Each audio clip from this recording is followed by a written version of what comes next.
In this week's episode, we're going to be discussing late season hunting tips. Mossy Oak Properties, where outdoorsmen find their favorite place. Well, we are in the month of December. Now, in the whitetails world, there's two things that run a whitetail deer. During certain times of the year, it's on the little sexual side. Right. The other time, and majority of the time, is food. That's Is right. it not? Food and cover. Those two things really dictate 95% of a deer's decisions. Like you mentioned, outside of the rut, they are looking to put food in their bellies and find cover in which to keep them safe. And that's when it comes to the late season hunting tips, which we're kind of getting into, depending on where you're at, obviously. In the Midwest, you're starting to get some cold, you're starting to get some weather. New England states, upper Midwest, majority of the country, other than the southern brothers and sisters. Yeah, it's, you got to start thinking food. Yeah, this time of year, food is king in the whitetail woods. It's coming off of the rut for bucks and does, but bucks especially are tired. They have been chasing tail, figuratively speaking, for the last month or so. They're tired. They have lost up to 25% of their body weight chasing and looking for does, and they're looking to replenish those calories, put weight back on, and they're going into the most stressful period of time for a whitetail deer, buck and doe, going into winter. So right now, they are focused on food, and food. Yeah, so we talked about late season hunting tips, and as you see, there's a pattern. It's food. Yeah, but what types of food? Right. We're looking at carb. High carb, high fat type stuff. As Cody mentioned, coming off if you're practicing quality or management, those whitetail bucks and does are coming off pretty intense rut. So they've lost a lot of weight, as Cody mentioned. So what puts weight back on? High carb, high fat. So obviously, in the Midwest, what's the Midwest known for? Corn and beans. Corn and beans. So hunting over food plots of that matter. Your brassicas and turnips do fit that mold as well. Sure. But don't forget the one thing that most hunters just forget about is acorns still. Oh, for sure. Yeah, your white oaks obviously hit the ground, get some moisture, they start tailing. Yeah. Start kind of growing. Your red oak family, black oak family, whatever one, there's like a debate on that. But anyway, your red oaks, because they're so acidic in the beginning, right. There's so much tannins. Yeah, tannin, excuse me. Yeah, so it's for a reason. Yeah. This late season type stuff, so you can still have great success on that. Right, yeah, you mentioned corn and beans in the Midwest or in agriculture. That's going to be your ticket if you got standing beans or standing corn.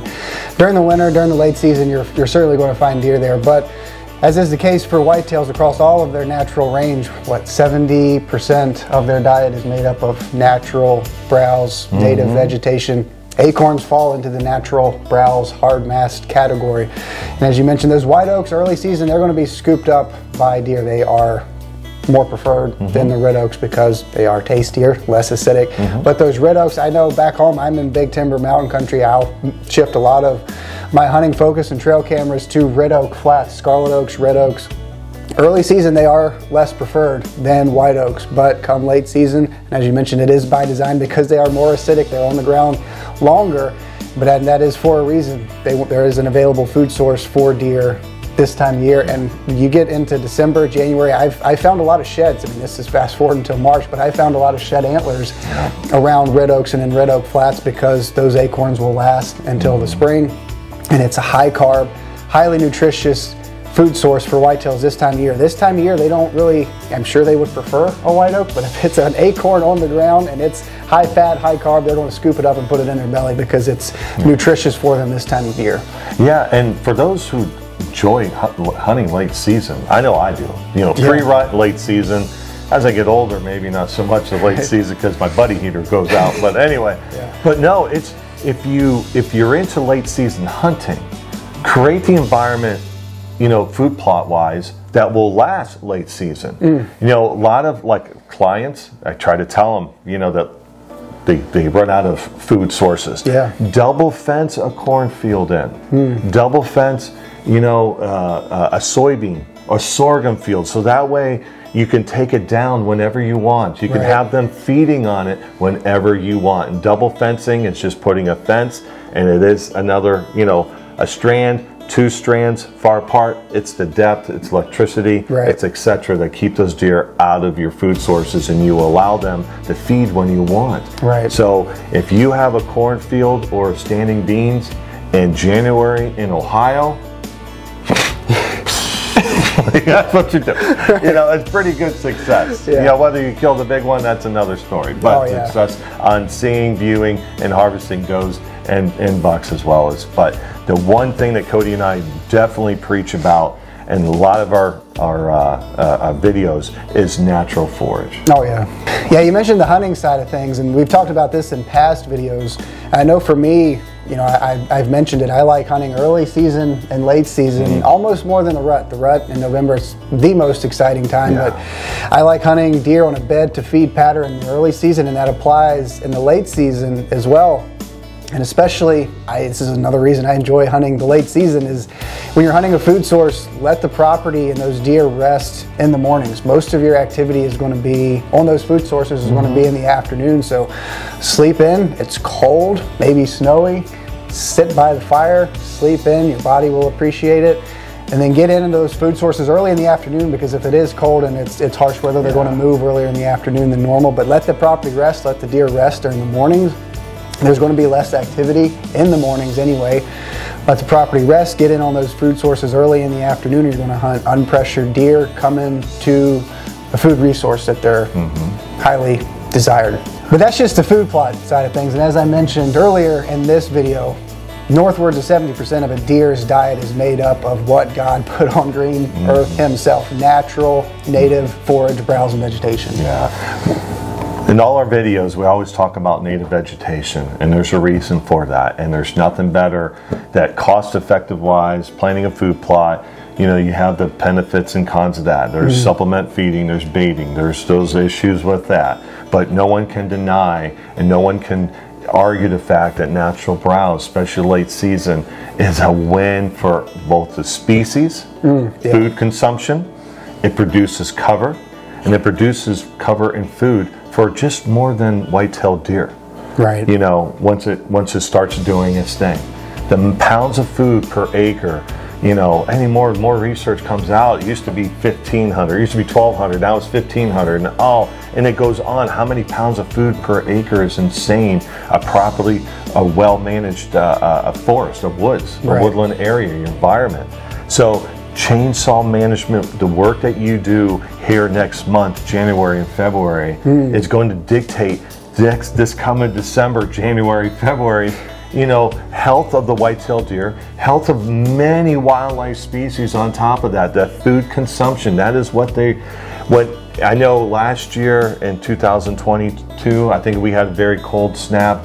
People were freaking out, but Ohio, I know in my state, you know, there was 12, 15 inches of snow. It was, you know, close to high of 20, high of 10, and people were like, they're all going to die. No, not at all. They are made to, you know, go through that. And native vegetation and hunting those areas. Absolutely. I mean, to kind of go back to food sources, back home on my property, December, my food plots are pretty well smoked. Unless deer like to eat dirt and rocks, they don't spend a lot of time. We don't know that. In those food plots. But I've got wildlife openings, I got clear cuts where there are tons, literal tons of food in those clear cuts, and that's where I see the majority of my deer.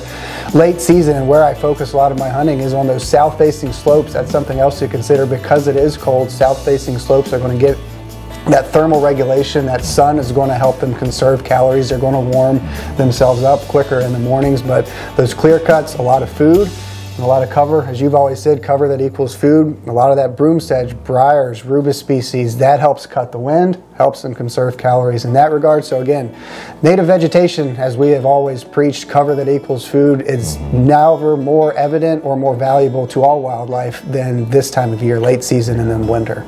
Yeah, and a chainsaw is a very good hunting implement. Let me explain. Especially in Ohio or a lot of states where hunting season, deer season goes into past January. You know, ours runs into February. So You know, a chainsaw going out there, especially if you have any softwood, your maples, your poplars, your aspen, going out there for like half a week to a week before you're gonna go hunt. Go do some cutting, put your stand up, and I'm telling you, that chainsaw is a heck of a hunting implement, what it just did for you and wildlife, and then the hunting access to it. I got a pretty cool story. I haven't even told you this. So I was in the deer stand last week. It was before dark. I was sitting there before the sun comes up. I hear creak, creak, creak, snap, snap, snap. Actually, a pretty significant sized tree falls over like 30 yards from my stand. Kind of scared me a little bit. Anyway, fast forward, sun comes up. I peek behind me once the sun comes up, and I look. It was an old dead locust that had fallen over, but it was covered in grapevines. And now a couple hours later, 2 does and 2 fawns came and cleaned all the grapes off the grapevines that had fallen. They left, and then an hour later they came back. So you may not even have to wait a half a week. That morning that tree fell over. A couple hours later, there were deer cleaning up the buds off, and the grapes off the grapevine. Soft part of the absolutely instant food source, and you don't have to wait for a tree to fall over in the woods. You can accomplish it with a chainsaw. Just like sounds like an inside job. Someone just got the tree wrong. But no, late season hunting can be successful, especially if you can handle the little bit of the elements. But anymore with clothing, Masio clothing and all that stuff. Everybody makes really good stuff. Plus a buddy here. There you go. Yeah, depends on where you're hunting. But no, it's late season. Don't poo-poo it. Oh yeah, I mean it's cold out. That's why we're inside today, is because it's 20 degrees outside. But there's value in that. You kind of embrace the uncomfortable side of it, and wildlife, they're made for these type of conditions, but we can capitalize on their biology. They're craving food sources, they're craving the sun, they're trying to conserve calories. Find those food sources depending on where you're at in the country. Corn, beans, food plots, natural vegetation. Find cover where they can get out of the cold, get out of the wind. Late season hunting, it's not ideal. It's not as glamorous or as sexy as the rut. It's not as warm or as comfortable as the early season. But if you do your due diligence, put in the time and focus on the work that you've done in previous winter and all of your wildlife and habitat management work, you can enjoy late season hunting success. Masio Properties, where outdoorsmen find their favorite place.